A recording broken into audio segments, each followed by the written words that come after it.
Salam alaikum az-Zulf Laoun. Bonsoir. À une semaine de l'élection présidentielle, tout semble indiquer que le régime panique par rapport à la perspective d'un boycott massif. Voilà l'APS, organe de propagande de la boîte noire de la présidence.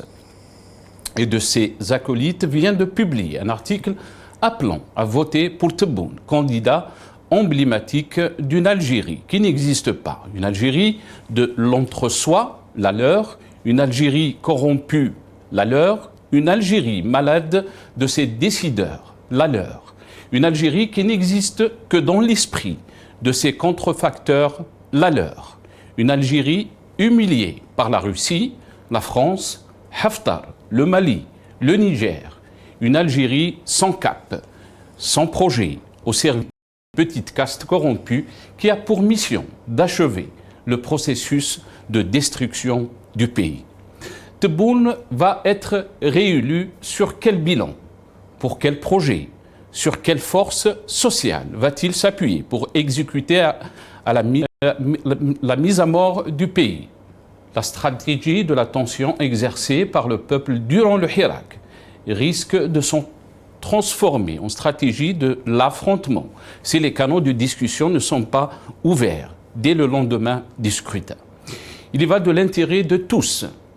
Sombre perspective face au statu quo que vit le pays depuis le congrès de la Soumam.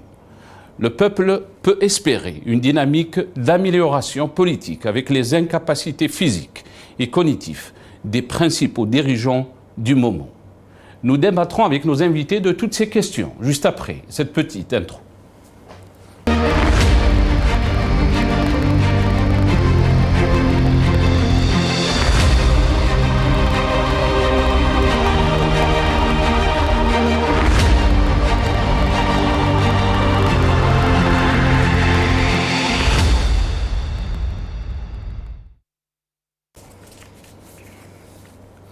Algérie, campagne électorale, le statu quo programme. C'est le titre de notre émission pour ce soir. Et pour en parler, j'ai le plaisir d'accueillir dans cette émission, avec nous sur le plateau, mon ami Jamaldine Benchenouf, qui nous accompagne donc dans cette couverture spéciale par rapport donc à cette élection présidentielle, journaliste, observateur politique. Si Jamel, marhaba bik, merci beaucoup d'être avec nous ce soir. Allah ysalmek Nasser, merci à vous de m'avoir invité, de m'avoir permis d'être avec vous le temps de cette couverture. Merci beaucoup Jamel. Tous les plaisirs est pour nous donc de vous avoir dans cette émission. On a le plaisir aussi d'accueillir aujourd'hui, très content de l'avoir, professeur Houari Addi, professeur émérite en sociologie à Sciences Po Lyon. Il est avec nous depuis Paris, ou exactement depuis Lyon. Professeur Houari Addi, bonsoir. Merci beaucoup d'avoir accepté l'invitation. Marhaba bik. Bonsoir Nasser et bonsoir Jamal ou shukran ala al-istidafa.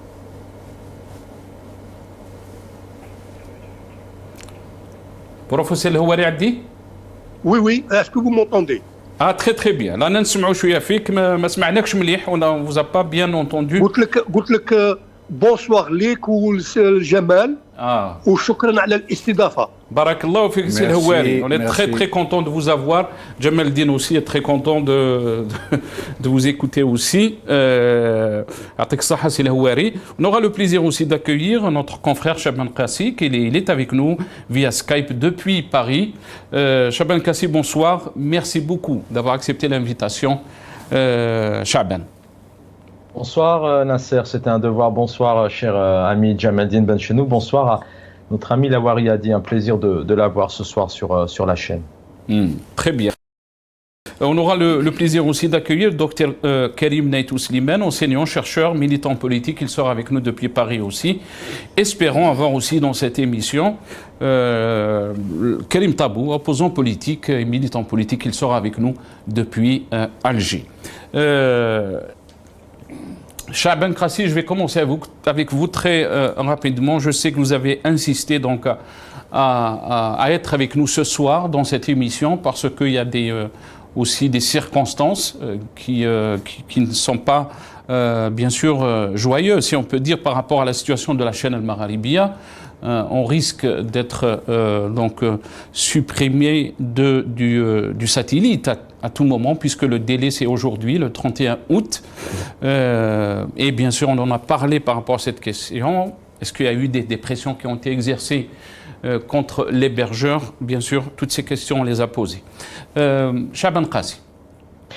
Bonsoir Nasser, bonsoir aux téléspectateurs, téléspectatrices. D'abord, je vous invite vraiment à retrouver sur les réseaux sociaux, puisque vous le savez, à notre humble niveau depuis quelques années, notre objectif c'est de donner la parole à toutes et à tous. On a tenté et on tente encore tant bien que mal de donner la parole à tout le monde, aussi bien des opposants politiques, mais aussi bien des personnalités au sein du pouvoir. Donc peut-être le porte-parole des réseaux sociaux avec des choses qui reviennent. D'abord le boycott total pour le 7 septembre, des élections truquées, faisant aussi référence à ce sketch, cette peine aussi à avoir de Mohamed Chorfi, qui avait évoqué ces candidats, l'organisation de cette élection de carita, de catastrophe, de plein d'erreurs. Donc c'est des choses qu'on retrouve sur les réseaux sociaux. Beaucoup reviennent aussi sur les 5 ans de mandat d'Abdelmajid Tebboune. Beaucoup déplorent aussi le fait que le président actuel et le candidat ne puissent pas s'offrir des bains de foule,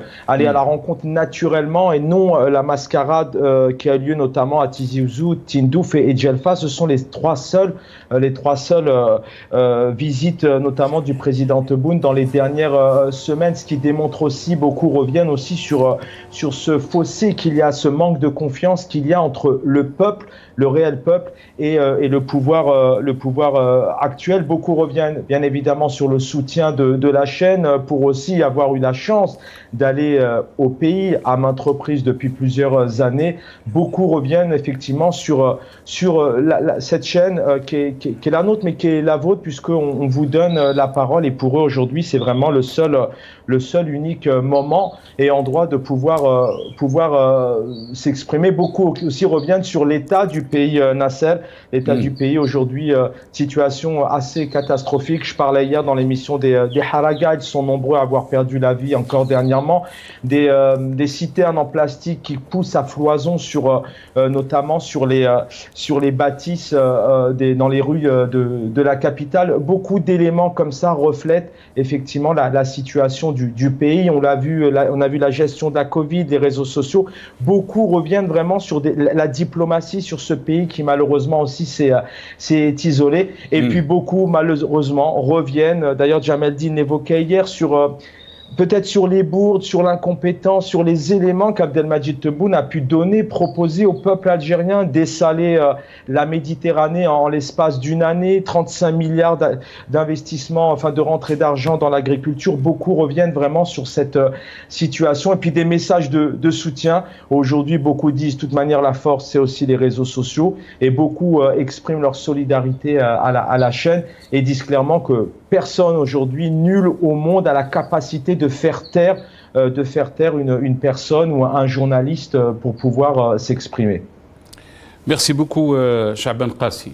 Très content de vous avoir dans cette émission et très content aussi d'apprendre que vous vous portez bien.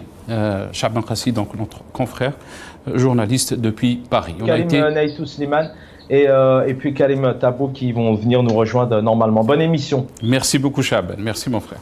On a été rejoint par le Dr Karim Naïtou Slimane, enseignant, chercheur, militant politique aussi. Il est avec nous depuis Paris via Skype.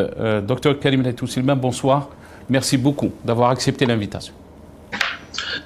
Bonsoir, Nasser, merci de l'invitation. Bonsoir aussi à Jamaldine Benchenouf qui est avec vous sur le plateau. Bonsoir aussi à mon ami El Houari Addi et Karim Tabou qui vont être avec nous aujourd'hui. Merci Karim Naïtou Slimane. Professeur El Houari Addi, je vais commencer cette émission avec vous. Très content de vous avoir dans cette émission par rapport à la situation que traverse notre pays, mais aussi cette situation de la chaîne Al-Magharibiya. On en a parlé cette semaine. J'aimerais vous faire écouter le témoignage de notre confrère Selim Salhi pendant une émission de la chaîne par rapport à la situation d'Al-Magharibiya. Je vais revenir vers vous juste après cette petite vidéo. ما أقول اليوم سأبدأ بمعلومة ومعلومة مهمة جدا. هذه معلومة وصلتني من مصدر موثوق جدا عن مصدر مسؤول، وأوضح أن هذه معلومة خاصة تصلني من مصدر موثوق جدا عن مصدر مسؤول. تقول المعلومة أن الشخص الذي تكلف أو كلف بمهمة الاتصال بالشركة المتعاقدة مع قناة المغاربية لضمان بثها على الساتل، والمتعاقدة طبعا مع قناة المغاربية، الذي كلف بالاتصال بهم لعرض خدمات وصفقات بأثمان نقول لك مبالغ، نحكي على مئات الآلاف من الأوروات، وإذا صح التعبير أقول من الدولارات. هذا الشخص اللي أقول تكلف أو كلف بهذه المهمة هو مدير هيئة البث الإذاعي والتلفزي في الجزائر، السيد رشيد بسطام. هذه هي المعلومة. Selim Salhi, donc, par rapport à la situation de la chaîne Al-Magharibiya et ce témoignage, bien sûr. Houari Addi, la question est à vous, bien sûr. Qu'est-ce que vous en pensez de cette situation, de cette vague de répression qu'on a vue ces derniers jours pendant la campagne électorale? Même les observateurs se sont posé la question, est-ce que c'est une campagne électorale ou une campagne de répression? Houari Addi.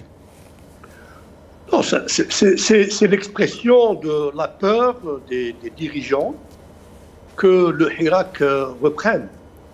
Et ils veulent donc dissuader par tous les moyens, y compris la répression et aussi la corruption, dissuader toute liberté d'expression qui viserait à critiquer le régime, en particulier l'absence de bilan de Tebboune, je dirais le bilan négatif. Tebboune a été président pendant 5 ans. Quel a été son bilan? Quelle est la situation de l'Algérie aujourd'hui par rapport à il y a 5 ans? Sur le plan social et économique, selon beaucoup d'observateurs, la situation a empiré. Sur le plan diplomatique, la situation est grave. Elle est grave. Sur le plan culturel, il y a une régression. Le pays s'enferme, il y a un désespoir de plus en plus grand chez de nombreuses catégories de la population, y compris parmi les classes moyennes. Et que fait le régime? Au lieu d'ouvrir et de s'ouvrir et d'ouvrir un débat pour conjurer l'essor et des évolutions malheureuses et que personne ne veut, eh bien, il se referme. Et ça, c'est l'expression de la peur. Quand le personnel dirigeant réprime à ce niveau, c'est qu'il a peur. Ils ont peur du changement. Et pourtant, l'opposition, le Hirak, ils ont été responsables, ils ont bien exprimé l'aspiration d'un changement sans violence, sans vengeance et sans règlement de compte. Au lieu de travailler dans cette direction, eh bien, on suscite la peur et, à la limite, on alimente la violence. Voyez-vous?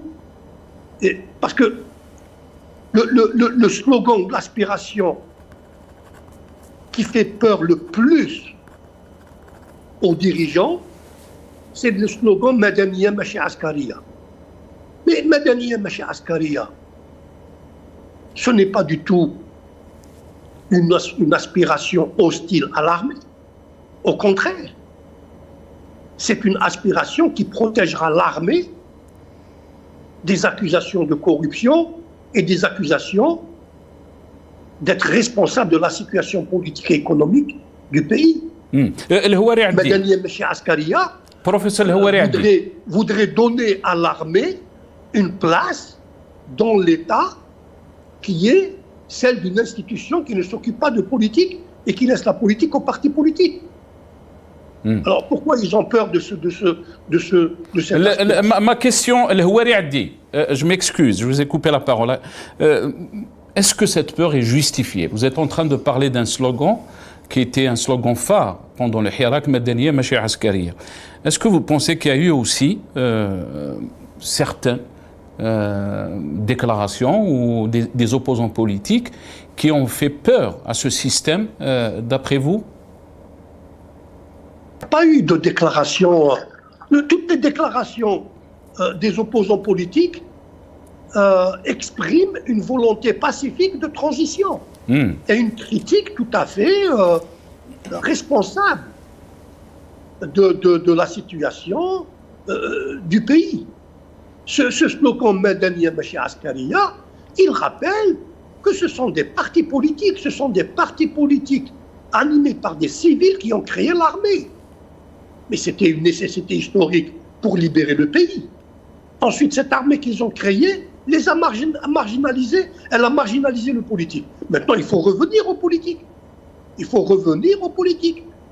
faut dépolitiser le grade de général. En Algérie, le grade de général est une fonction politique. Ce que les Algériens veulent, c'est que le commandement militaire soit un vrai commandement militaire et non pas un bureau politique d'un parti. Et ça, c'est dans la perspective historique. Ils ne font que retarder l'échéance. Mais nous y arrivons, l'Algérie arrivera à avoir une armée professionnelle qui obéit à une autorité politique légitimée par des élections. Le commandement militaire, malheureusement, il ne fait que retarder l'échéance parce que ça, c'est dans les perspectives historiques. Ça ne peut pas continuer comme ça. C'est un régime dirigé qui avait un programme dans les années 60 et 70 qui était populiste, etc., qui a échoué. Maintenant, déjà en 88, ça a été clairement l'expression d'un changement de régime. Il y a eu la suppression du système du parti unique, mais les partis qui ont été autorisés ont été avalés et on leur a enlevé l'autonomie. C'est-à-dire que le service de renseignement de l'armée les a tous noyautés et les a dévitalisés. C'est pas ça le pluralisme. Mais pourquoi l'appareil militaire a peur de la société? Non, il ne faut pas qu'il ait peur de la société. Cette société n'est pas hostile à son armée. Il n'y a pas de société qui soit hostile à son armée. Mais là, c'est des ambitions de pouvoir, c'est une déficience de la culture politique, c'est aussi une peur. Et donc, cette peur est un élément du blocage et qui fait perdre au pays ces immenses potentialités, aussi bien sur le plan économique que humain. L'Algérie a des potentialités énormes. Elle a une jeunesse dynamique. La population a soif de la modernité. Donc il faudrait exploiter ces potentialités pour créer un climat politique de coexistence dans lequel les divers courants politiques coexistent. Ils se disputent, ils se considèrent comme adversaires politiques, mais pas comme ennemis. Il n'y a pas d'ennemis à l'intérieur de l'Algérie. Alors aujourd'hui, n'importe qui critique Tebboune ou critique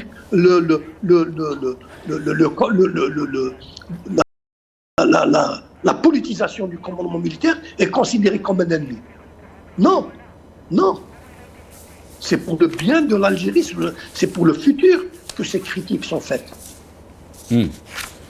Très Très bien. El-Houari Addi, vous avez parlé de peur. Est-ce que cette peur justifie aussi cet acharnement donc, contre la chaîne Al-Magharibiya? Mais bien sûr, le Magharibiya, c'est la bête noire. Le Magharibiya, elle donne. D'abord, elle est captée et écoutée et suivie par une grande partie des Algériens, y compris dans les campagnes. Et elle donne la parole à tout le monde, aussi bien à des gens, comme vient de le rappeler Qassim, des personnalités du régime, que des opposants. Et c'est pour cela que le régime ne veut pas de Magharibiya. C'est sa bête noire. Alors que si on obéissait à la raison, une Magharibiya devrait être à Alger. Pourquoi avoir peur de ce que dit Karim Tabou, ou de ce que dit Ali Belhaj, ou un universitaire, pourquoi avoir peur? Il n'y a pas de raison. Il n'y a pas de raison. El-Houari Addi, ce complot qui a été annoncé dans le journal Le Soir d'Algérie, on parle donc d'un complot qui vise donc Al-Majid Tebboune, le candidat Al-Majid Tebboune, ou la réélection d'Al-Majid Tebboune au deuxième mandat. On a même cité votre nom, El-Houari Addi. Non, mais c'est le ridicule. C'est du ridicule. On touche vraiment le ridicule. Dire que le El-Houari Addi est un sioniste, vraiment, c'est du n'importe quoi. Quelle est la position de l'Algérie, le gouvernement officiel, par rapport au massacre de Gaza qui se déroule? Bien sûr, il y a l'Algérie qui est membre permanent du Conseil de sécurité, et bien sûr, elle demande un cessez-le-feu, etc. Mais concrètement, est-ce que Tebboune a permis que les Algériens de Marnia à Annaba et d'Alger à Tamarasset expriment leur horreur et leur condamnation des crimes sionistes, du génocide commis par Israël avec la bénédiction de la France, des États-Unis? Pourquoi l'Algérie ne rappelle pas son ambassadeur à Washington, puisque ce que fait Benjamin Netanyahou, c'est avec la protection militaire et diplomatique des États-Unis. La moindre des choses, c'est que les pays d'Algérie rappellent leurs ambassadeurs de Washington. La moindre des choses. Le rappel des ambassadeurs arabes de Washington mettrait fin immédiatement à l'agression et au génocide israélien. Parce que là, les États-Unis auraient peur de leurs intérêts. Pourquoi l'Algérie ne fait pas ça? Parce que si l'Algérie rappelle son ambassadeur, d'autres pays suivront. Alors, maintenant, critiquer le régime pour sa politique interne et accuser ses opposants d'être au service du sionisme, c'est le comble. C'est le comble. Et vous avez parlé donc de la peur du régime et aussi de cette situation de faiblesse qui vit donc ce régime. Et cela nous fait rappeler aussi, professeur El-Houari Addi, les déclarations du président français Emmanuel Macron, qui a parlé donc, il avait déclaré auparavant que le Hirak a affaibli le système politico-militaire. C'est pas qu'il a affaibli, il l'a dévoilé. Il l'a dévoilé. C'est-à-dire, le régime algérien fonctionne avec une façade civile. Et le Hirak a dévoilé la façade. La façade. Il a fait écrouler la façade. D'ailleurs, les membres de cette façade, aujourd'hui, ils sont en prison. Les Sellel, les Ouyahia, etc., ils sont en prison.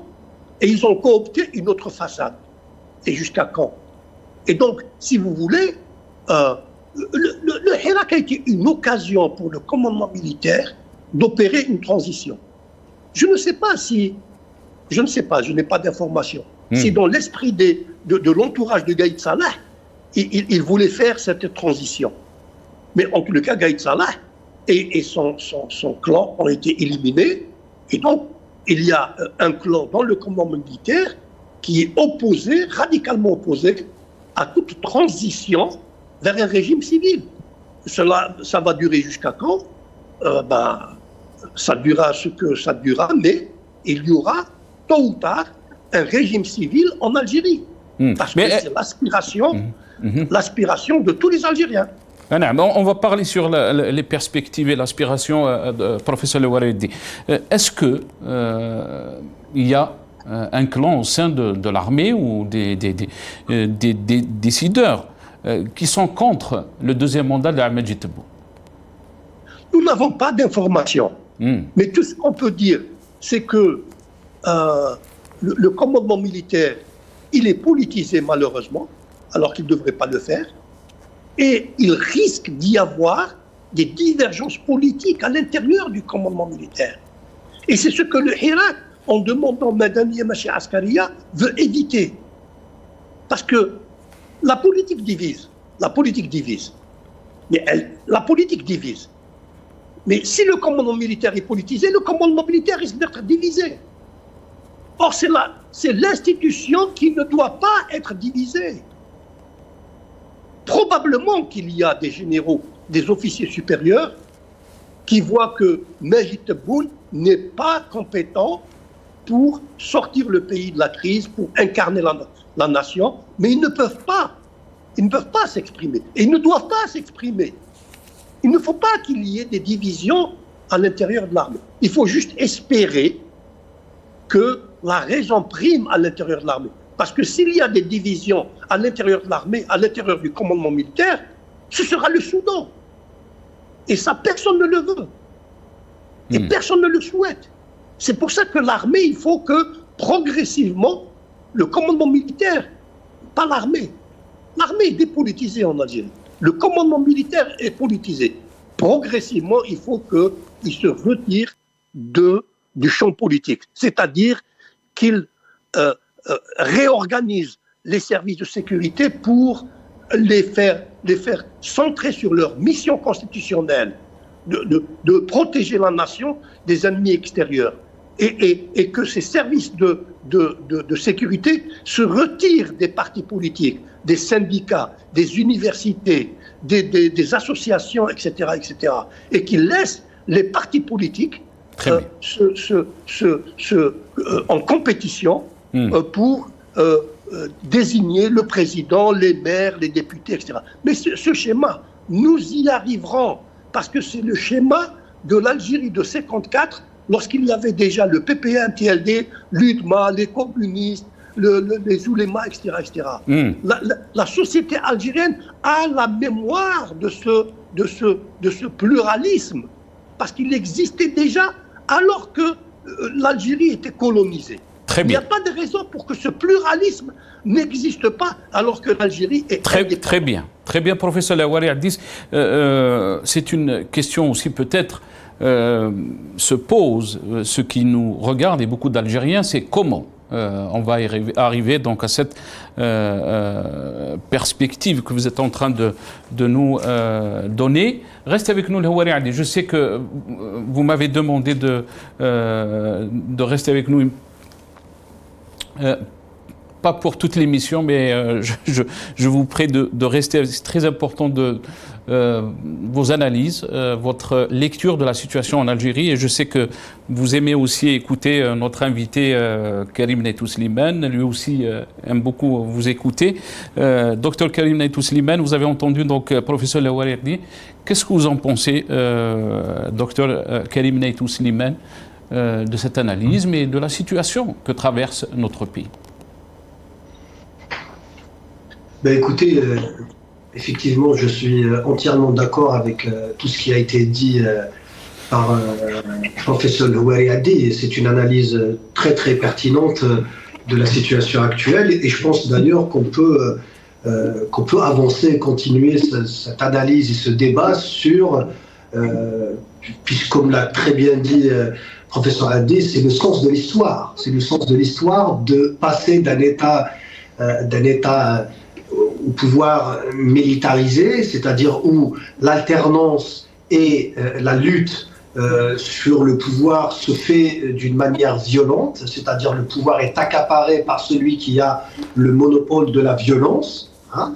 Donc, et c'est tout le contexte de la naissance de l'État algérien sous sa forme actuelle. Hein. Vous savez très bien que c'est un État qui est né quand même suite à la guerre de libération. L'indépendance a été acquise par les armes. Et donc, ceux qui étaient au commandement de l'armée se sentaient légitimes pour récupérer cette légitimité révolutionnaire et garder le pouvoir par la suite et dépasser ou faire oublier le projet politique qui était clairement décrit par exemple dans la déclaration du Soumam, le congrès de la Soumam, la priorité du politique, du civil, hein, donc le politique et civil, du politique sur le militaire. Et donc c'est le sens de l'histoire. Par contre, la question qui se pose maintenant, c'est comment on pourrait réussir ce passage, parce que de toute façon, la situation actuelle est intenable. Et la feuille de route qui est proposée par les officiers supérieurs de l'armée qui tiennent le véritable pouvoir en Algérie, c'est-à-dire faire taire tout le monde, faire passer de force Tebboune ou une autre façade civile, la renouveler à chaque fois et dire aux Algériens circuler, il n'y a rien à voir. Ça n'est pas tenable dans le temps, donc c'est le sens de l'histoire d'aller vers un changement. Par la suite, je pense que le vrai débat, c'est sur comment on va y arriver, parce qu'à un certain moment, je crois très sincèrement que les Algériens vont se relever et que ça ne durera pas. Et donc, il faut commencer à penser à cette transition. Moi, j'ai déjà parlé auparavant de la nécessité d'aller maintenant à la recherche d'une légitimité de consensus, c'est-à-dire commencer à travailler sur un projet de transition négociée, mais de transition consensuelle. Vous savez très bien que dès qu'on évoque une période de transition, dès qu'on évoque des élections libres, certains, dont les officiers supérieurs de l'armée, se braquent parce qu'ils se disent de toute façon en Algérie, si on organise des élections, une période de transition après des élections libres, et donc ça sera les islamistes qui vont prendre le pouvoir. Donc c'est ça leur véritable crainte, et c'est avec ce discours aussi qu'ils s'adressent à leurs partenaires, notamment occidentaux. Hein. C'est le discours qu'ils font circuler en Europe. C'était vrai pendant la période des années 90, mais c'est toujours vrai. Hein. Quand on voit les dernières publications des intellectuels proches du régime, on voit très bien qu'ils mettent toujours en avant ce qu'ils appellent, entre parenthèses, le péril islamiste. Hein. Donc avoir un État islamiste à 2 heures de Paris, c'est de cette manière qu'ils décrivent la situation. Nous, ce qu'on doit proposer maintenant, parce qu'on voit, quand on observe la scène politique en Algérie, on voit très bien que même ce courant dit islamiste qui existe, son discours a évolué. Son discours n'est pas celui des années 90, fin des années 80, parce qu'à l'époque il y avait un contexte particulier. Maintenant, quand on voit par exemple comment ce courant s'était fondu dans le Hirak, et il y avait vraiment adopté toutes les aspirations démocratiques du peuple algérien. Là, quand on entend les dernières déclarations de Ali Belhadj, par exemple, ou d'autres leaders du mouvement de la tendance islamiste, ils parlent maintenant de la démocratie d'une manière tout à fait différente de celle de la fin des années 80. Et donc, ce qu'il faut faire, c'est qu'il faut aller maintenant vers une période de négociation. Ça peut commencer par l'opposition, c'est-à-dire commencer parmi les différentes obédiences et tendances qui existent dans le courant opposant, dans toute cette masse qu'on pourrait appeler l'opposition, commencer à travailler sur les bases, sur les grandes lignes d'une société démocratique dans laquelle tous les Algériens, y compris les islamistes et les non-islamistes aussi, trouveront leur place. Et ça se fera par la politique, pour qu'on passe à un stade supérieur de la constitution de l'État moderne. Vous savez très bien que le stade politique, c'est le stade de la pacification de la société. La politique a permis la pacification des sociétés occidentales, par exemple, où, il y a des siècles, la lutte sur le pouvoir se faisait aussi dans le sang, se faisait par la violence. Donc nous, on a acquis notre indépendance en 62, nous avons eu l'État. Maintenant, il faut passer à un État moderne qui fonctionne avec les 45 millions Algériens, qui fait participer les 45 millions Algériens. Et pour ça, il faut travailler sur les bases d'une société démocratique, ce qu'on appelle un État de droit, avec des institutions dans lesquelles tous les courants qui sont présents dans la société algérienne trouveront leur place. Et c'est par ce mouvement, cette dialectique cette dialectique d'alternance sur le pouvoir et de lutte des projets politiques les uns contre les autres, tout en sauvegardant bien sûr l'intégrité et les libertés de tous les Algériens, c'est par cette dynamique-là que l'Algérie se développera. On ne peut pas gouverner l'Algérie avec 40 officiers supérieurs, ça n'est pas possible.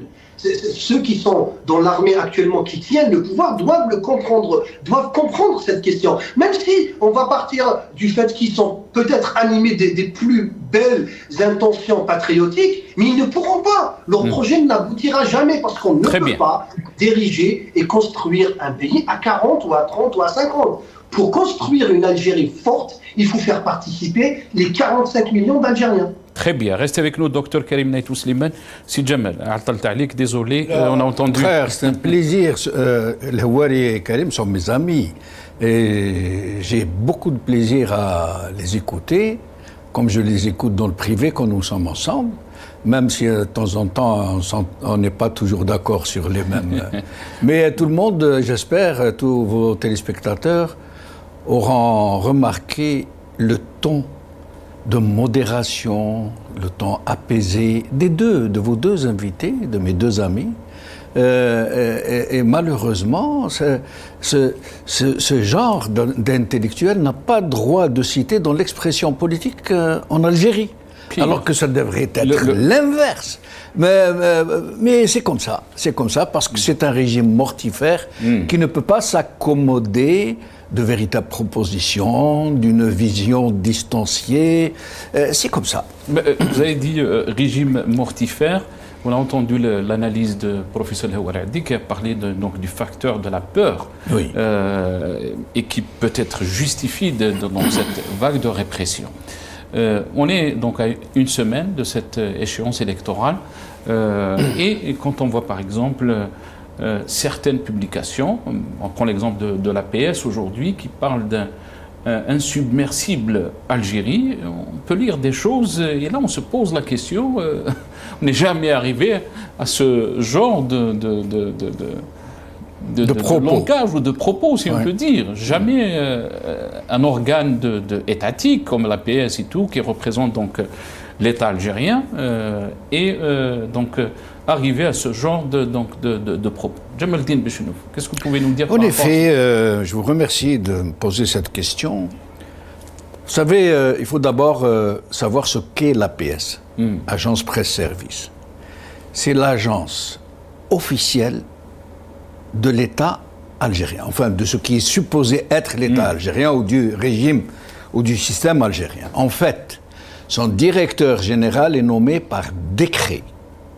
Elle est sous le contrôle quasi total de la présidence avec la bénédiction de l'état-major, bien sûr, qui a droit de regard dans ce qui est publié. Je vous rappelle qu'il y a il n'y a pas longtemps, du temps de Tebboune, à 2 reprises, des dépêches ont été publiées puis retirées, si vous vous en rappelez.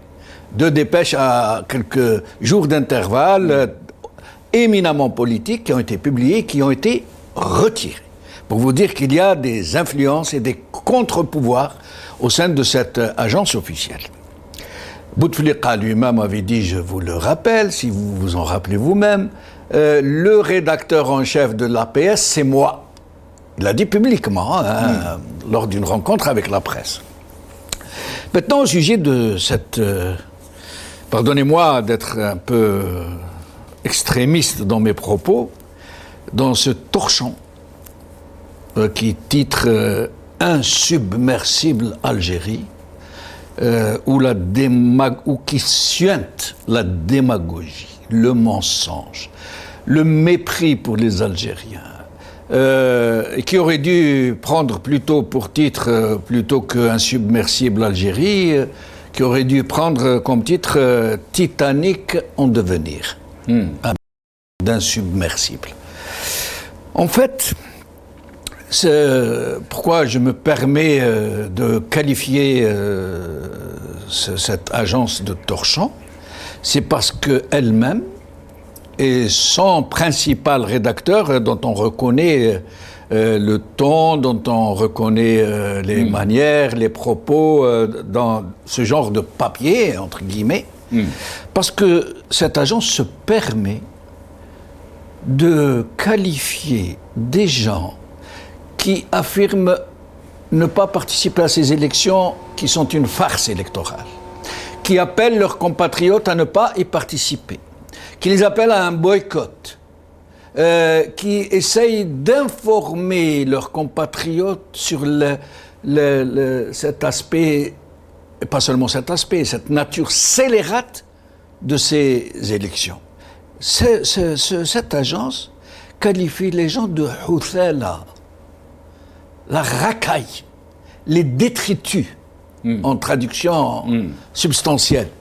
Est-ce que vous avez vu quelque part dans n'importe quel pays moyennement honorable l'agence de presse officielle qui traite les gens, qui appelle les gens à ne pas voter, qui appelle les gens à dénoncer cette farce électorale? Est-ce que vous avez déjà vu une agence officielle traiter les citoyens de racailles, de détritus, de les traiter d'agents de l'extérieur, des ennemis, des harkis, des mercenaires à la solde de X, Y, Z? Est-ce que c'est concevable qu'une agence de presse officielle qui représente l'Algérie, qui est la voix officielle médiatique de l'Algérie, qui se laisse aller à un tel langage aussi ordurier? Mais il n'y a pas que ça. Est-ce que, et la question se pose, pourquoi, comme l'a dit si bien le Houari, pourquoi ce régime est-il en panique à l'idée d'un éventuel boycott, d'une éventuelle très forte abstention? Moi, je vais vous donner mon avis. Où là, je ne rejoins pas tout à fait le Houari. Moi, je crois que ce qui fait peur au clan Tebboune, y compris les membres de l'état-major qui sont de son côté, de son bord, ce qui leur fait peur, c'est qu'un boycott comme celui de 2019 ne peut pas se reproduire. Parce que beaucoup de gens au sein du pouvoir ne veulent plus de Tebboune. Contrairement aux chiffres qui nous assènent à longueur de journée, troisième puissance mondiale, 35 milliards de produits agricoles, le PIB qui va doubler en moins de 2 ans, etc., etc. Ces gens-là ne veulent plus de Tebboune parce qu'ils connaissent sa réalité. Ils connaissent la réalité de la situation, notamment les chiffres. Et donc, mais ils sont un peu désarmés parce que après le premier boycott, où la participation a été entre 10 et 15%, et qui a été gonflée aux environs de 40%, ça ne peut pas se reproduire, ça veut dire le triple. Ils ont multiplié au triple de la participation initiale. Maintenant, ça ne peut plus se faire. S'il y a encore 15% de participation seulement, ils ne pourront pas annoncer 45%, à moins d'être totalement irresponsables et de risquer de faire sauter la baraque. Et donc c'est pour ça qu'ils ont mis le paquet dans la répression, dans la propagande. Vous avez vu le discours de Bona Janet, ce qu'il a promis aux populations? Il a tout promis. Le complot aussi, Jamal dit. Oui. Pour aller juste dans votre sens, on va écouter, parce qu'on a vu donc, cet article de Le Soir d'Algérie, qui a titré, donc, il porte le nom de Code Star 6, le complot contre la réélection de Tebboune. On va regarder juste cette petite vidéo, je reviens à vous, Jamal Dimch. لإحباط ما يحاك ضده من مؤامرات ودسائس تستهدف وحداتنا الترابية والشعبية. فيه مؤامرة لزعزعة الاستقرار، هذه معروفة. أقول بأن قوى الشر تتربص السوء بالجزائر من مؤامرة تستهدف الجزائر شعبا ودولة. تعرضت بلادنا خلالها لمؤامرات خطيرة بهدف ضرب استقرار الجزائر. هناك مؤامرة تحاك في الخفاء ضد الجزائر مشابهة. الجزائر مستهدفة تريد ضرب استقرار البلاد. اليوم الجزائر صبحت مستهدفة بعدوان، لأن الجزائر مقصودة من الخارج.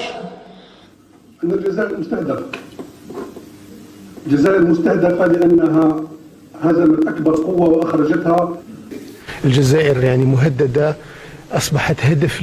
الجزائر مستهدفة، الجزائر مستهدفة، الجزائر مستهدفة، الجزائر أيضا مستهدفة، مستهدفة بقوة. الجزائر مستهدفة. لسنا مستهدفين فقط من بعيد، إنما كذلك أننا مستهدفون عن قريب. على أن الجزائر مستهدفة. الحملات المسمومة والدعايات الهدامة والمناورات الخبيثة التي تهدف إلى الإخلال باستقرارها. لماذا يريدون استهداف الجزائر؟ ولما نقول نحن مستهدفون ونحن في الأجندات، إذا قالوا لنا راكم تخوفوا فينا، نعم نخوفوا. Jamel Benchenouf, je vais vous rendre la parole. Est-ce que le complotisme est devenu la maladie du régime? Ah oui, oui, oui. Pas seulement du régime algérien, de tous les régimes despotiques. C'est leur propre. D'un côté, la répression, le bâton, d'un autre, la carotte, et au milieu, comme principal conditionnement des foules, c'est l'agitation des épouvantails. L'épouvantail de l'ennemi extérieur, l'épouvantail de l'ennemi intérieur. Et du terrorisme aussi. Bien sûr. Et ça permet de museler toute aspiration à l'expression politique. Ça permet de jeter les gens en prison. Ça permet de calomnier quiconque ose revendiquer la démocratie, un état de droit, d'agents, de mercenaires de l'étranger. Ça fait partie du jeu. Mais ce qui m'étonne, moi personnellement, c'est comment ce régime n'a-t-il pas pu évoluer, ne serait-ce qu'un peu, respecter au moins l'intelligence, non pas de tous les Algériens, mais au moins de ceux qui ont échappé au coma politique dans lequel a été plongée la grande majorité des Algériens. Arriver au point de qualifier de traître quiconque appelle à l'abstention, au boycott, quiconque appelle à un retour du Hirak, c'est incroyable. Pire que ça, le Hirak, dont ils ont mis des milliers de gens en prison. Qu'on ne se trompe pas, ce ne sont pas des centaines. Vous comptez tous ceux qui ont été emprisonnés, qui ont été relâchés. 2010. Je ne parle pas des gens qui ont été interpellés en garde à vue. Je parle des gens qui sont rentrés en prison. Se compte par milliers. Aujourd'hui, on a 240 à peu près. Au moment où il disait... il combattait le Hirak, il y a des gens qui ont traité les Hirakistes, rappelez-vous le ministre de l'Intérieur de l'époque, d'homosexuels, de traîtres, de mercenaires, etc., etc., à ce point-là. Alors, rappelez-vous que après l'élection de Tebboune, ils ont fait main basse sur le Hirak, qu'ils ont appelé le Hirak al-Moubarak, que c'est lui qui a placé Tebboune à la tête de l'État, dont Tebboune a dit à un journal étranger, le Hirak c'est moi, mais dans le même temps, curieusement, il continue de mettre les Hirakistes en prison. Et il refuse de les relâcher. Et il continue de les traiter de traîtres, eux qui ont été dans le Hirak al-Moubarak. C'est vous dire la confusion dans laquelle barbote ce système. Très bien. Restez avec nous, Jamel Benchenouf. On va écouter, puisque vous avez parlé donc des déclarations, by tous nos amis de la régie, les déclarations de Abdelmajid Tebboune en visite à Janet. كما ندافع على كل من هو مظلوم ومقهور سواء في الخارج أو داخليا. احنا مع البسطاء نتاعنا. بلادنا نحموها بالبسطاء نتاعنا أولا. بلادنا نحموها بالبسطاء أولا. On va écouter aussi dans cette déclaration toujours à Janet Ahmedjid Tebboune qui dit que l'Algérie est respectée par tout le monde. إلى دولة محترمة محترمة من الخصم قبل الصديق وقبل الأخ. دولة ما تمدش يدها. دولة تدير الخير في كل محيط نتاعها. واحنا ماذا بينا كل محيط نتاعنا كلهم دول شقيقة وصديقة. Ahmedjid Tebboune à Janet.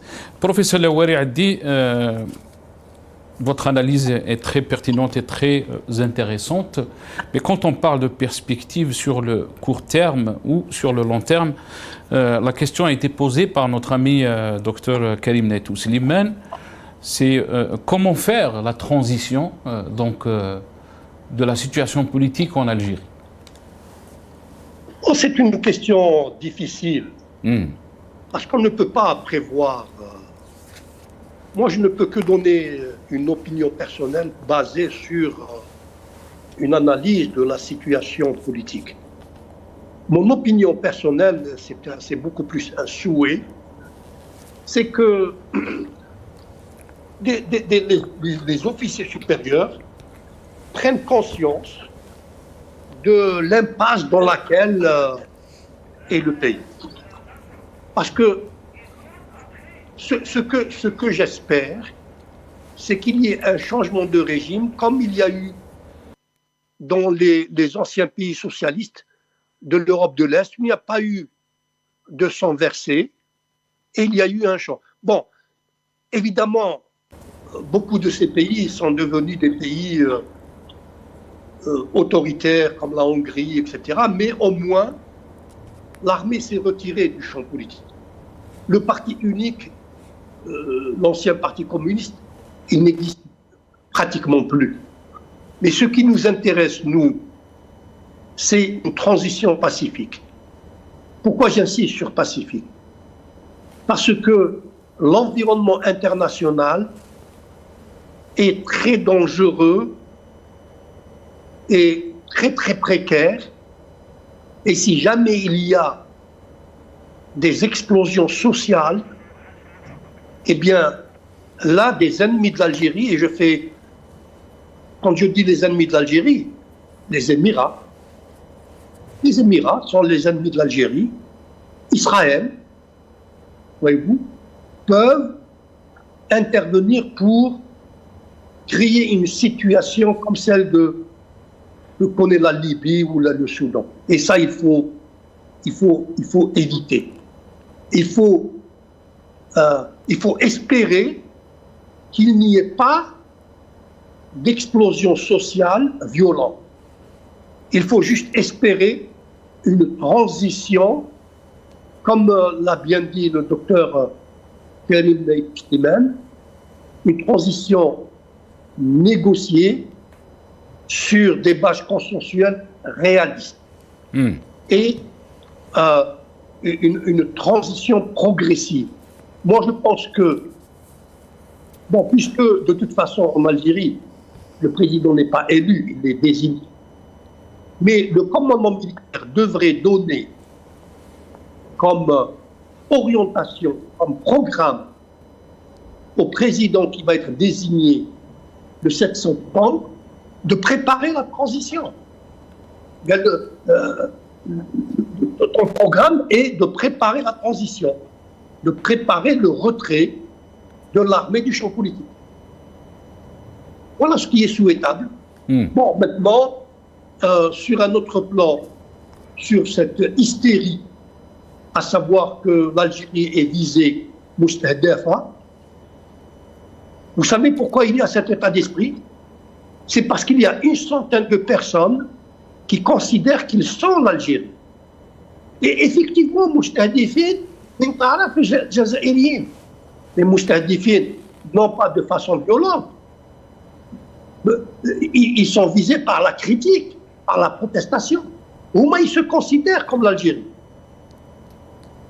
S'il y a des critiques contre eux, c'est l'Algérie qui est critiquée. Nous sommes dans un état d'esprit de gens qui ont perdu la raison. Ils ont perdu la raison. Pour eux, c'est eux l'Algérie, c'est eux. أنا ولا أنت ولا واحد آخر ماشي جزائريين. إلا ما تأيدهمش ما راك جزائري. C'est ça le degré, si vous voulez, d'irresponsabilité, de dérèglement. Tu vas, de quel droit tu dis que هذا ماشي جزائري ولا جزائري est en train de comploter contre son pays? Mais ça, c'est le niveau. Mais ça exprime aussi, comme je l'ai dit, la peur. Ils ont peur et ils savent qu'il n'y a pas d'alternative, tôt ou tard, à ce que l'armée se retire du champ politique, et il faut espérer que ce retrait se fasse de façon pacifique. Le Houari a dit très rapidement une seule, peut-être dernière question. Ma dernière question, c'est que vous avez parlé d'alternative et que le régime ne fait que retarder donc ce processus de transition. La question qui se pose, le Houari a dit, si on dit que le régime est en crise, est-ce qu'on peut dire aussi que l'opposition est en crise?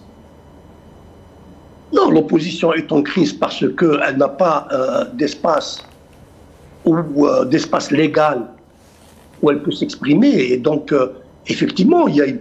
Mais je vous rappelle que lorsqu'il y a eu le Hirak, il y a eu une éclosion de jeunes de 20 ans, 25 ans, 30 ans, qui ont montré une culture politique moderne, une maturité extraordinaire.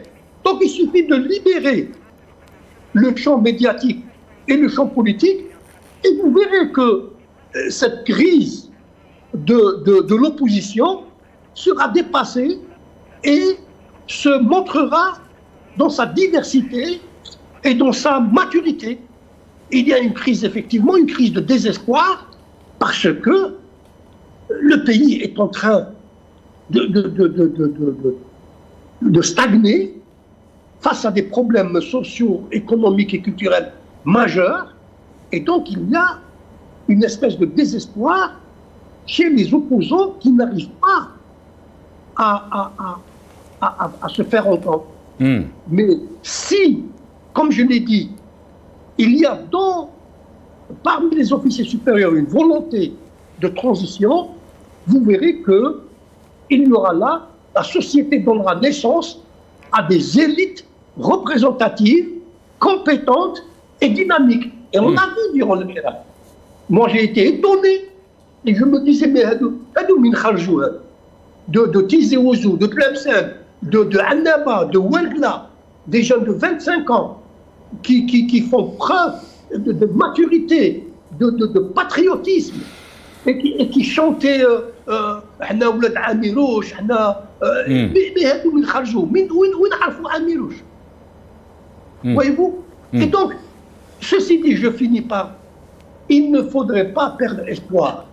Il y a des potentialités enfouies dans cette société qui sont extraordinaires. Et le commandement militaire ne devrait pas avoir peur de ces potentialités. Au contraire, il devrait les laisser s'exprimer. Il devrait les laisser s'exprimer.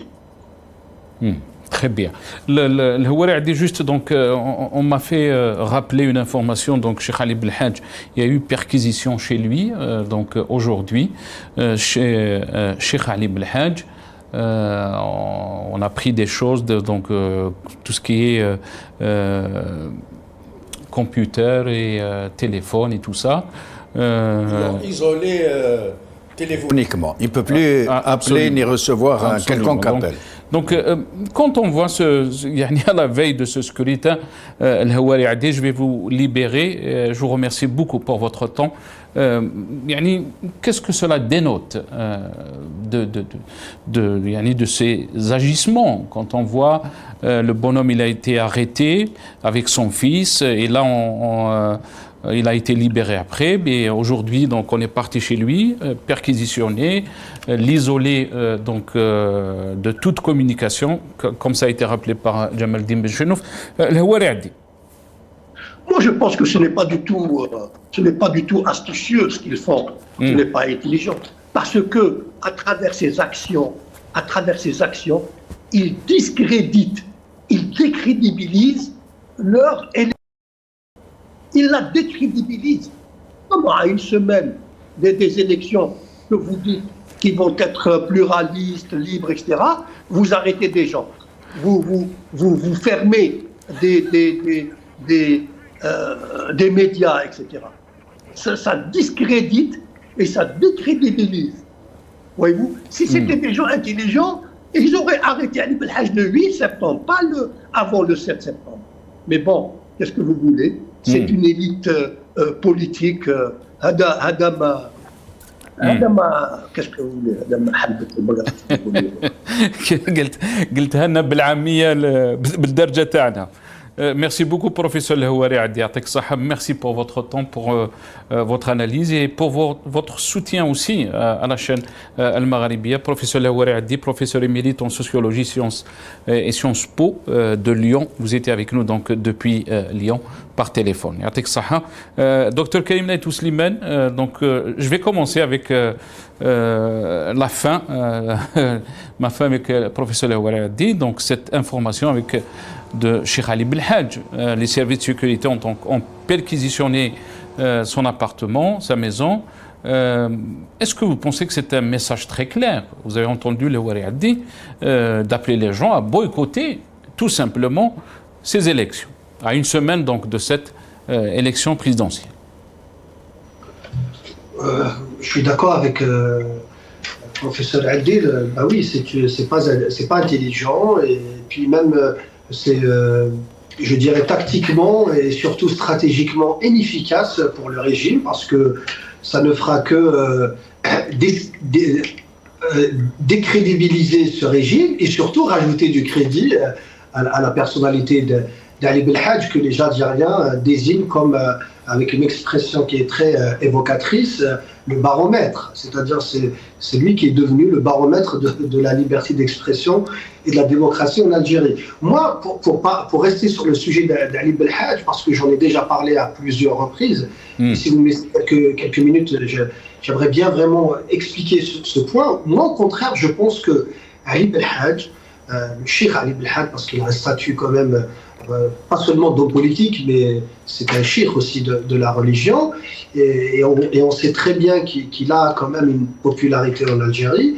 Je pense que des figures comme lui, au contraire, dans la situation actuelle, vu l'évolution du discours du courant islamiste, vu le crédit que cette personne concentre, vu la situation exceptionnelle que connaît l'Algérie, je pense que les officiers supérieurs, les vrais décideurs en Algérie, doivent s'adresser à Ali Belhaj, au lieu de lui envoyer une équipe de police pour l'arrêter, perquisitionner son domicile, saisir ses affaires, ses ordinateurs, ses téléphones et tout ça. Au contraire, il faut l'inviter dans leurs locaux et lui parler et essayer de commencer à parler avec lui concrètement, avec lui et avec d'autres personnes. Je pense notamment à des personnes qui sont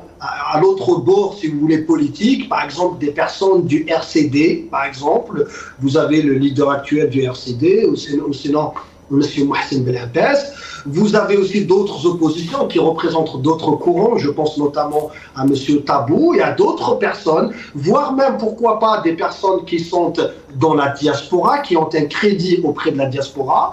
Il faut aller vers ces personnes, leur parler concrètement, parce que ce qui fait peur, comme je l'ai dit au départ, c'est cette idée de la transition par les élections. Hein, une transition qui est un peu comme la fin des années 80, aller directement vers un multipartisme sans trop réfléchir à la question, aller sur des élections. Ça pourrait poser problème dans une société qui n'est pas encore très très bien politisée, où le citoyen n'a pas où le régime a travaillé depuis 62 à minorer le citoyen. Il lui a enlevé beaucoup d'outils qui sont très nécessaires à la démocratie. Donc, il faut aller vers ces personnes, leur parler. Ce qui pose problème actuellement, c'est l'héritage des années 90 en termes de dégâts et de responsabilités. On parlait concrètement, qu'est-ce qu'on en fera durant la transition. Le rôle de la religion, la relation de la religion et de la politique, et la position justement des personnes comme Cheikh Ali Belhadj et d'autres sur cette question-là. Les dossiers de corruption, qu'est-ce qu'on en fera pendant la période de transition? Ce sont ces choses-là, concrètement, c'est des choses qui peuvent au départ ne pas se faire publiquement, mais au moins écouter ces personnes, leur parler sérieusement, parce que moi, quand j'analyse leur discours, leur position, je n'ai pas de doute sur deux choses. Je n'ai pas de doute d'abord sur leur patriotisme, tous les opposants, je n'ai pas de doute sur leur patriotisme. Deuxième chose, je n'ai pas de doute aussi sur l'évolution des positions des uns et des autres. Et donc, tout le monde maintenant commence à parler de la nécessité d'une transition pour aller vers une société démocratique.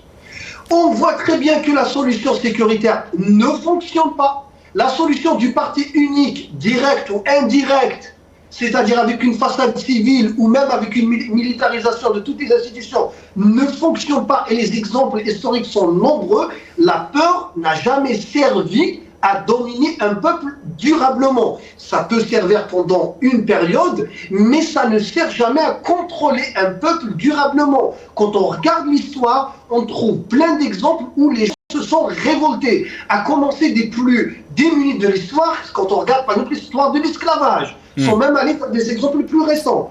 Donc, il faut aller, d'autres personnalités, tous les leaders des différents courants politiques, leur parler concrètement. Quelle est cette société que vous voulez voir? Docteur Karim Naïtou Slimane, le régime ne l'entend pas de cette oreille, si on peut dire ainsi, puisque Jamal Din Benchenouf a parlé il a qualifié de torchon ce qui a été publié, entre guillemets, ce qui a été publié à l'APS. On va écouter donc ce passage de l'ENTV par rapport donc à ceux qui critiquent la situation politique et qui parlent d'un boycott de ces élections. في الوقت الذي يستعد فيه الشعب الجزائري بكل حماس لاختيار رئيس الجمهورية يوم 7 سبتمبر القادم، وفي الوقت الذي يجوب فيه المترشحون البلاد من شرقها إلى غربها ومن شمالها إلى جنوبها لتنشيط حملة انتخابية مفتوحة لا تشوبها أدنى شائبة، بدأت قوى الشر تتحرك، وينتظر زارعو اليأس والمنتقمون والمتربصون ومن يدعون إعطاء الدروس وحتى المتنبئون بالمستقبل انهيار الجزائر لدفنها قبل أن يلقوا بآخر حفنة من التراب على نعشها. غير أن الجزائر الثابتة ستبقى صامدة دائما، أما هؤلاء الحثالة المحبطون على رصيف التاريخ فهم كمن ينتظر سرابا. إن صبرهم قد نفذ وباتت أنفسهم تتآكل وهم يشاهدون بروز الجزائر وعلو شأنها، وسيستمر البلد بحزم وشجاعة في المضي قدما غير مكترث بالمناورات التي تستهدف تعثره، كما أن هذه الحيوية الديمقراطية وهذه الديناميكية المذهلة للجزائر كافيتان. Karim Naïtou Slimane, est-ce que ces gens-là sont dans la logique de la transition? Quand on entend donc ce passage, bien sûr, c'est les mêmes mots qui ont été utilisés dans l'APS, on se dit vraiment l'Algérie va très très mal. On n'arrive pas à voir ce brin d'espoir que les choses vont changer. Bah oui, justement, ce discours est très clair. C'est le discours qui exprime toute la radicalisation dans laquelle se trouvent actuellement ceux qui tiennent le pouvoir. Mais on sait très bien que ces gens-là sont plus ou moins divisés.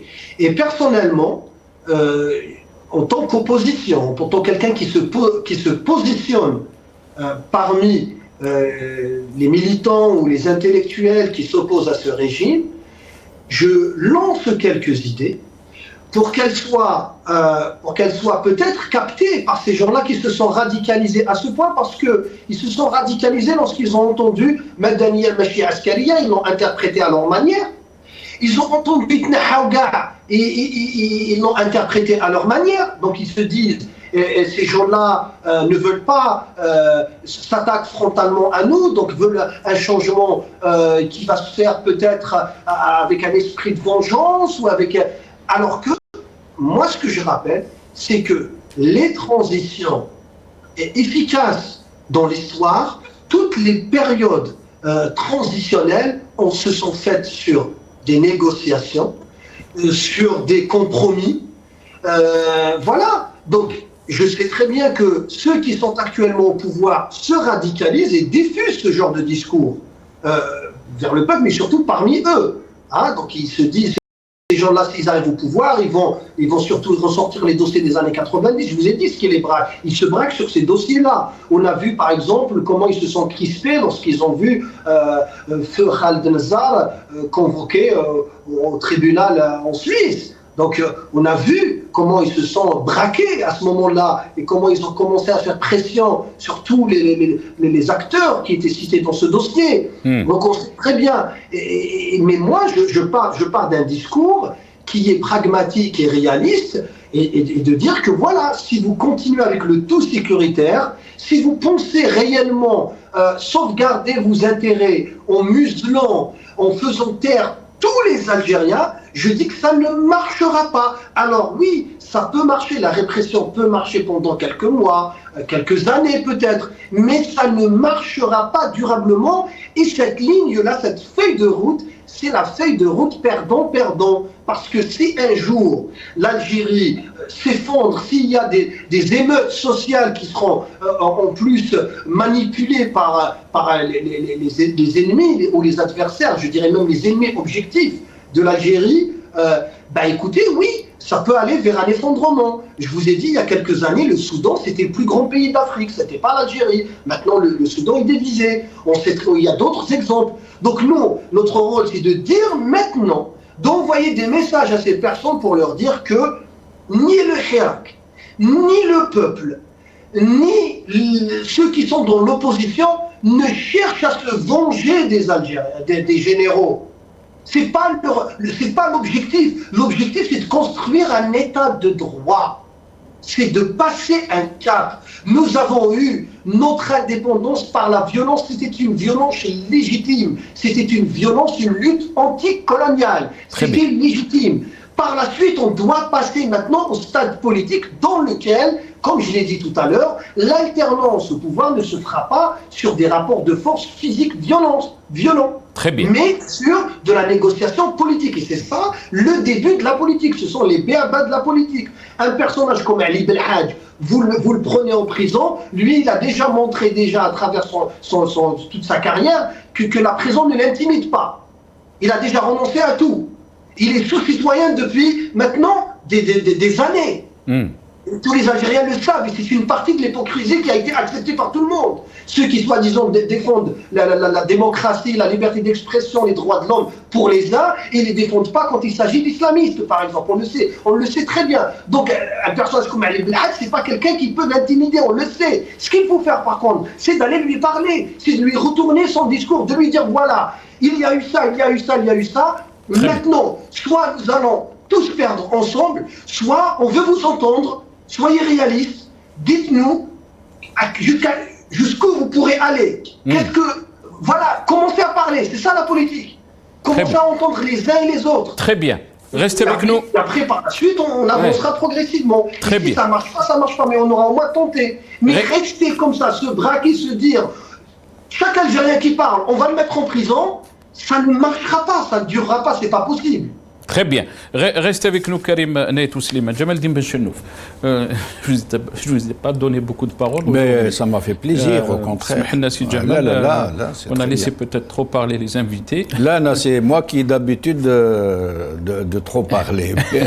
Au contraire, ça me fait plaisir. Jamaldin Benchenouf, cet éloge qu'on est en train de voir des uns et des autres qui soutiennent Abdelmadjid Tebboune ou l'éloge d'un statu quo, est une politique intenable, est en train de dire à long terme, bien sûr, Karim Naïtou Slimane.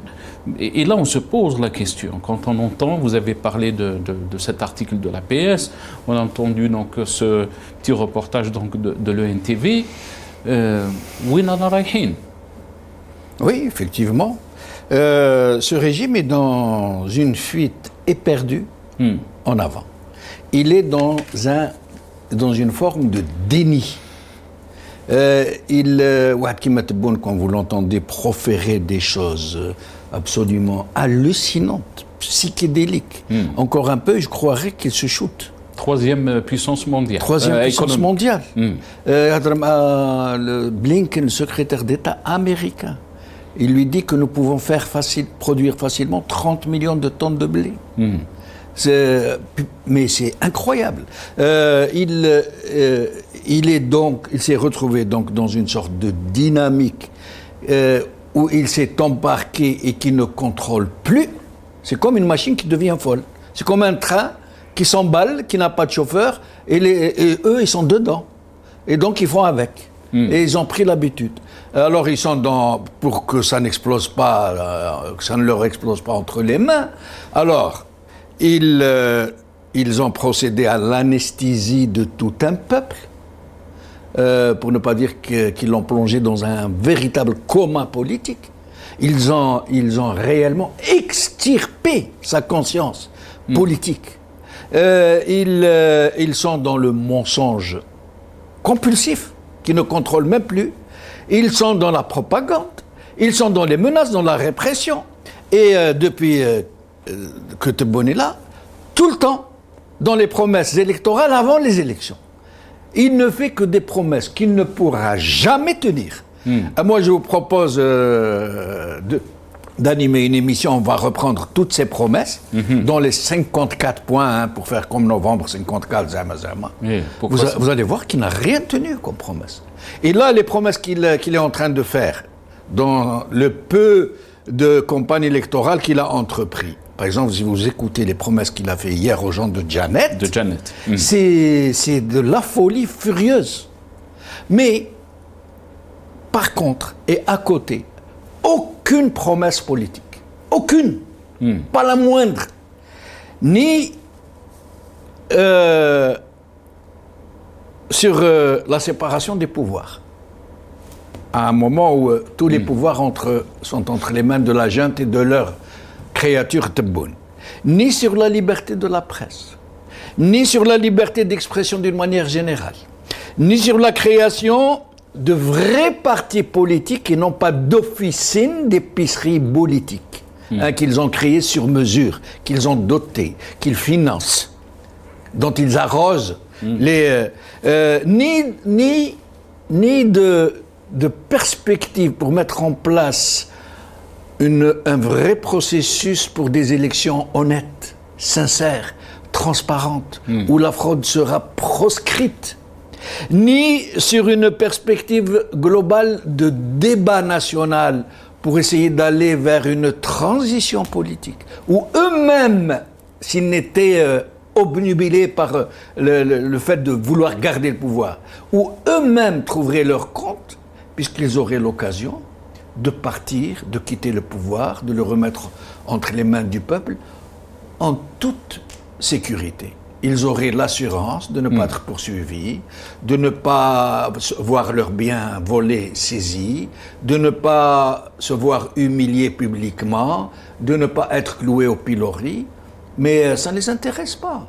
Ils sont pris au piège de leur propre turpitude. Et là... je pense que vous avez peut-être oublié, Jamaldine, de mentionner donc la femme de Boumedienne, qui avait même parlé, parce qu'elle fait l'éloge de, si on peut dire, de Majid Tebboune, et elle a déclaré donc Alger était beaucoup plus propre que Paris. Voilà. Est-ce qu'on est arrivé, on est dans un état de délire ou de... Il y a un grand humoriste français, je ne me rappelle plus de son nom. Je m'excuse de devoir user une autre fois d'un mot qui est à la limite de l'obscénité. Il a dit « les cons, ça ose tout ». Madame Boumedienne, moi j'ai écouté tout son discours, qu'on a appelé pompeusement conférence, et je suggère à tous les Algériens de l'écouter, ce discours. Ils vont se rendre compte à quel point ce régime est tombé bas pour faire appel à cette dame qui a raconté pendant 30 minutes n'importe quoi, que des contre-vérités, mais des contre-vérités énormissimes. Tout ça pour faire l'éloge de... D'ailleurs, elle ne l'a fait qu'à la fin. Elle a parlé de son mari, d'elle, de ceci. Elle a critiqué Chedli parce que Chedli a eu le courage de la balayer dehors. Mais enfin, Chedli, Rabbi yarhamou. Rabbi yarhamou. Karim Naïtou Slimane, on va dire 10 secondes, en 10 secondes, je vous laisse un petit mot de la fin parce qu'on est en train de me dire qu'on a dépassé un peu le temps de l'émission. Karim Naïtou Slimane. Ben écoutez, la fin, qu'est-ce que vous voulez que je vous dise? Je vais le dire en arabe dialectal parce que c'est tout ce qui nous reste. Hein. On a fait les analyses et tout ça. Maintenant, on dit Rabbi yjib al-khayr, Inch'Allah. Inch'Allah. Barakallahu fik, Dr Karim Naïtou Slimane, yatik saha. Merci à vous. Je rappelle, vous êtes enseignant, chercheur, militant politique. Vous étiez avec nous depuis Paris via Skype. Merci à notre confrère Chaban Qassi qui a été avec nous dans la première partie de cette émission. Merci aussi à professeur Houari Addi, professeur émérite en sociologie à Sciences Po Lyon. On n'a pas pu avoir Karim Tabou qui était prévu donc de faire une petite intervention dans cette émission. Et je remercie beaucoup mon ami Jamaldine Benchenouf, journaliste, observateur politique qui est avec nous sur le plateau. Merci. Merci à vous, chers téléspectateurs, d'avoir suivi cette émission. يعطيكم الصحة بقوا على خير. يا جماعة شوفوا به القهاوي راهم خالصين. ياك شكرا ما صحيتوا. أنا علي قهوي جيب لنا قهوي. جيب لنا قهوي خالصة علينا محمد بكاس الياب. ورا القهوة. جبنا قهوي جيب. عطينا سيدي قهوي واش نديرو؟ جينا البني عزيز سودا. الله يحفظك. شوفوا جبنا قهوي. قهوي جيب.